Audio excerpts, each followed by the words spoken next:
Salutations, deuxième Ota critique sur la chaîne Otamax et Cold Knife. Encore une fois de la critique de Scan, on se trouve donc au niveau des sorties japonaises.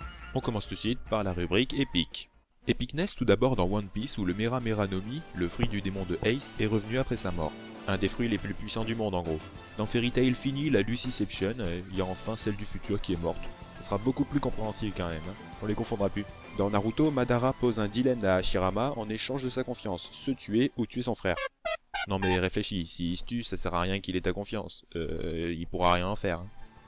Mais le truc le plus épique de cette semaine pour moi, c'est le chapitre bonus de The World God Only Knows qui s'est transformé en véritable bataille de DBZ.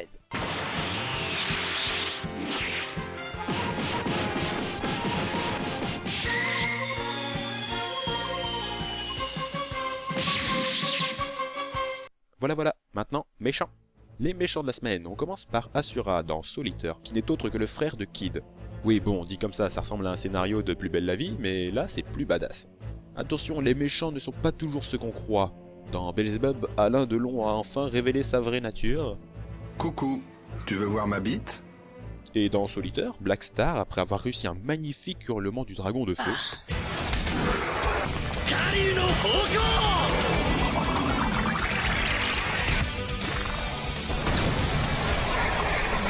a causé une explosion nucléaire.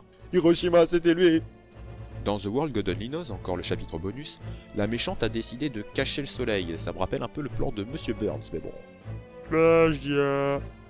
Le gros problème, c'est que si le soleil est caché, les panneaux solaires ne marchent plus. T'as pensé au phoque et au dauphin, espèce de monstre? Voilà pour les méchants. Passons maintenant à la rubrique What the fuck. Tout d'abord, le communisme est arrivé jusqu'au monde de One Piece, en même temps que Bécassine. Il se passe vraiment des trucs bizarres là-bas, hein. Dans Naruto... Non mais attendez, je vais pas refaire la même blague que la semaine dernière quand même. Dans Soul Eater... Oh, ce baiser indirect, ça va faire plaisir aux amateurs de yaoi. Dans The World God Only Knows encore, l'autre est en train de geler. Parce que, je le rappelle, le soleil caché, alors il fait froid. Mais putain, mais sors de l'eau, va te sécher, je sais pas. Enfin, tout le monde sait que l'eau de la piscine n'est jamais chauffée, alors sans soleil, évidemment que ça gèle. Bon, à la fin, elle sort de cryostase, parce que ouais, elle est allée jusqu'à s'évanouir, cette truite, hein. Et dans Fairy Tail, pas grand chose qui a changé, l'autre est toujours déguisé en pinceau. Dans Labyrinth of Maggie, Ouais, laisse tomber, je finis pas les cases, moi. Et aussi, cette fille-là, elle a 268 ans. Vive le Japon quand même, hein, qui peut donner une apparence de loli à une épave de la vie. C'est joli ce que j'ai dit. Voilà pour les sorties de la semaine. Donc maintenant, ma lecture du moment, Denpa Kyoshi. Une histoire qui peut paraître banale, mais pas tant que ça en réalité. Kagami est un génie, sûrement le plus grand du monde, notamment dans le domaine de la physique. Mais après avoir fini ses études, il se plonge dans le monde des otaku et en devient à lui-même, comme moi.